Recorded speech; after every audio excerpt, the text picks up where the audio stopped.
Hello dear students, today we will discuss worksheet number 62. Electric motor. An electric motor is a rotating device that converts electric energy to mechanical energy. यानी एक move करने वाली device है जो कि electric energy को mechanical energy में convert कर देती है. It works on the principal that when A current carrying conductor placed in a magnetic field it experience force. Parts of electric motor. तो आप राइट साइड देख सकते हैं इलेक्ट्रिक मोटर. तो a rectangular coil of insulated copper wire ABCD. Magnet है. A magnet is a place to produce magnetic field. N और S ये red colour के मैग्नेट हैं. Split ring. Two disjoint C shaped rings P and Q. It act as a commutator which reverse the direction of current. ठीक है, ये rings हैं बीच में से. स्प्लिट इसलिए बोला गया कि अलग अलग है ये दोनों. एक रिंग है, रिंग को दो हिस्सों में बांट दिया गया समझो. ठीक है, बीच में गैप है. Axle. The split rings are placed on the axle which can rotate freely. ठीक है, एक्सल जो है स्प्लिट रिंग के बीच में जो है रोटेट करेगा freely. Brushes. The outside of the split rings are connected to conducting brushes X and Y which ensure continuous supply of current. Battery for current supply. Working of electric motor. Working देख लेते हैं. When the current begins to flow, current flows through brush X and A to B, B to C, C to D and then to brush Y and into the battery. Now applying Fleming's left hand rule to wire AB, current is along AB, magnetic field is as shown north to south. The motion of the AB is downward. यानी AB नीचे की तरफ जाएगा और CD ऊपर की तरफ आएगा.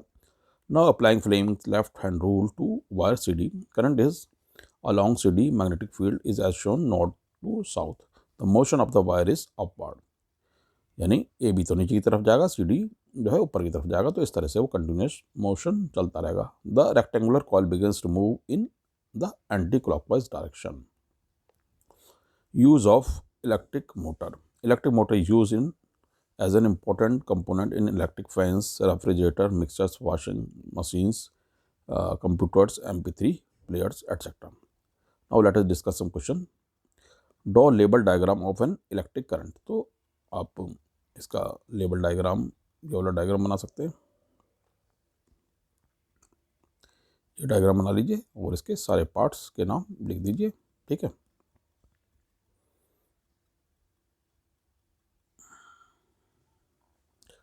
Right working principle of electric motor.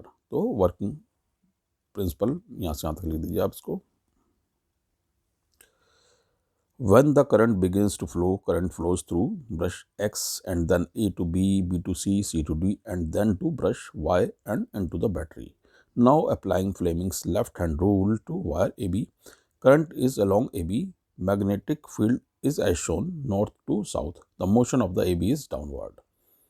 Now applying Fleming's left hand rule to wire CD, current is along CD, magnetic field is as shown north to south. The motion of the wire is upward. The rectangular coil begins to move in the anti-clockwise direction. Write the function of the following split rings XL brush. तो इनके आप यहाँ से लिख सकते हैं, यहाँ से और यहाँ तक. यानी split rings, two disjoint C-shaped rings P and Q, it act as a commutator which reverses the direction of the current. XL है. The split rings are placed on the XL which can rotate freely. Brushes. The outside of the split rings are connected to conductor brushes X and Y which ensure continuous supply of current. ठीक है, आप ये side में diagram भी देख सकते हैं. Write names of any two devices in which an electric motor is used. Electric motor is used as an important component in electric fans, refrigerator, mixer, washing machines, computer, MP3 player, etc. ठीक है. Now if you have any problem you can ask in comment section.